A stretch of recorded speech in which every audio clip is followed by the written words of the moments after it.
کہ کیا پاکستان میں یہ آئین، یہ قانون ایک پیسفل پروٹیسٹ، اجتماع کا حق دیتا کہ نہیں دیتا؟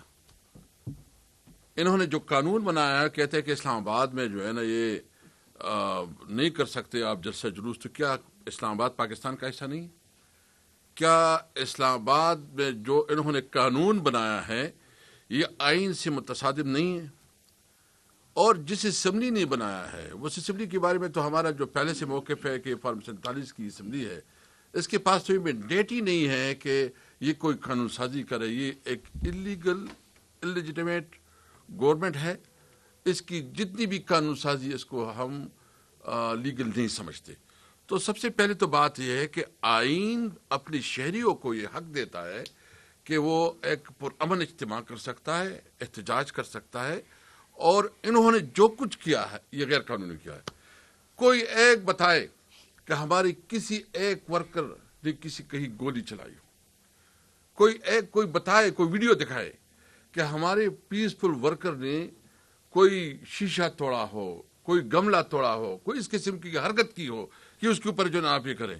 اچھا، آپ ہمیں 8 فروری کا ہمارا مینڈیٹ چوری کرے تو بسم اللہ، زبردستی کرے تو بسم اللہ، آپ ہماری لیڈرشپ کو ناجائز جیلوں میں ڈالے تو بسم اللہ، آپ ہمارے تمام بنیادی حقوق سلب کرے تو بسم اللہ، ہم بات کریں تو ہم باغی، ہم بات کریں تو ہم دہشت گرد. دیکھیں، یہ بات یاد رکھیں، ہم کسی صورت میں اپنے قانونی اور آئینی حق سے پیچھے نہیں ہٹیں گے. تو یہ ہم ہر صورت میں اپنا پرامن احتجاج، پیسفل پروٹیسٹ جو آئین ہمیں دیتا ہے ہم جاری رکھیں گے، کریں گے. کسی کی دباؤ اور کسی کے خوف میں مبتلا نہیں ہوں گے. دوسری بات بھی بتاتا ہوں. دیکھیں، انہوں نے جو یہ عمر ایوب صاحب نے بات کی ہے، جو ہماری پختون کمیونٹی کے ساتھ کیا ہے، یہ مجھے بتایا کہ انہوں نے پاکستان کو یہ کس طرف لے کے جا رہے ہیں. یہ تو خود کوشش کر رہے ہیں کہ پاکستان کے ان لوگوں جو کہ پاکستان کے خلاف کام کر رہے ہیں اس کے لیے ایک نیریٹو دے رہے ہیں، ان کے لیے یہ ایک مواد دے رہے ہیں.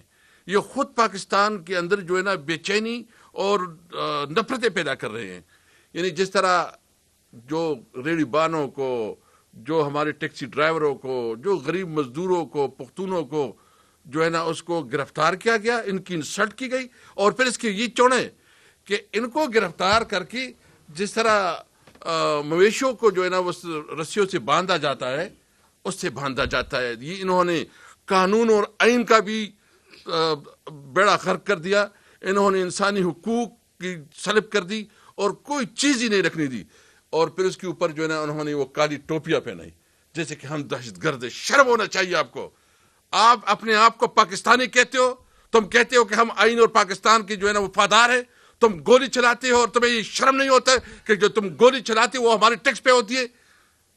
میں آپ کو بالکل، ہم بہت پرامن لوگ ہیں، ہم بہت سوچتے ہیں کہ امن ہو، سکون ہو، ملک آگے بڑھے. آپ ہمیں دیوار سے لگا رہے ہو اور آپ ہمیں کہتے ہو، ہم سے مطالبہ کرتے ہو کہ تم جو ہے تمہارے لائن یہ ہے. ہمارا لائن، ہمارا حدود قانون اور آئین ہے. ہم قانون کو مانتے ہیں، آپ بھی قانون کو مانو. ہم آئین کو مانتے ہیں، آپ بھی آئین کو مانو. ہم قانون اور آئین کی ماروا کوئی چیز نہیں مانتے. میں آخر میں یہ بات کرنا چاہتا ہوں، افغانستان کے ساتھ آپ نے ہمارا کاروبار بند کر دیا. ہمارے جو تھوڑا بہت دال روٹی کا سسٹم چلتا تھا وہ آپ بند کرتے. آپ کا کیا خیال ہے کہ آپ ہمیں بھوک کے مروانا چاہتے ہیں؟ ہمارا تھوڑا بہت کاروبار جو چلتا تھا آپ نے جو ہے نا ہمیں آپ دکھا رہے ہیں کہ ہم دہشت گرد ہیں، آپ گولیاں ہمارے اوپر چلاتے ہو، پتہ نہیں کتنی فورسز ادھر پڑی ہے. آپ کاروبار کو موقع نہیں دیتے. ہم نے ایک بہت بڑا، جب ہم حکومت پہ تھے تو افغانستان کے ساتھ ہم نے کاروبار بہت بڑھایا تھا، آپ نے وہ ختم کیا. سینٹرل ایشیا کا ہمارا خواب تھا. میں مطالبہ کرتا ہوں، ہم بالکل مذاکرات کے لیے تیار کمیٹی بنائیے. ہم قانون اور آئین کے اندر رہتے ہوئے اپنے مذاکرات آگے بڑھانا چاہتے ہیں. ہم چاہتے ہیں کہ یہ خیبر پختونخوا جو اس ملک کا حصہ ہے، جو ایک ملک کا فیڈریشن کا بنیادی حصہ ہے، ان کی بنیادی حقوق، ان کی جو اس وقت رائٹس ہیں، جو ان کے ساتھ جو کمٹمنٹ ہے، جو NFC وارڈ میں اس کا شیئر ہیں، اس کو ادا کیا جائے. افغانستان کے ساتھ ہمارے کاروبار روزگار کو جو ہے نا موقع دیا جائے اور جو ہمارے یہاں فنڈ رہتے ہیں وہ فنڈ بھی دی جائے. تھینک یو جی. بس میں بس تھوڑی سی